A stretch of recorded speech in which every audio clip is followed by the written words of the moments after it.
Hey everyone, in this video, I'm going to show you on how you can send money from Philippines to Saudi Arabia.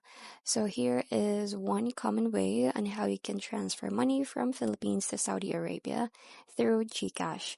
So GCash has international transfer partners. So this is best if you want fast, and this is only for an application. So GCash now supports international remittances through partners like Remitly, Western Union, MoneyGram, RIA, and GCash Global Remittance. So here is how it works. First, you have to open your GCash application, and then from here, you just have to click on Cash In, and then tap on the Global Partners and Remittance. Then you just have to choose your partner, like let's say for example, Western Union, and then enter the amount and then the full name and also the details of the receiver in Saudi.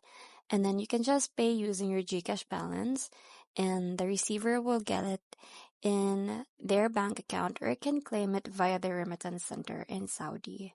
So that's pretty much it. It's very quick and easy. I hope you find this video helpful. Thank you for watching, and I will see you in my next one. Bye!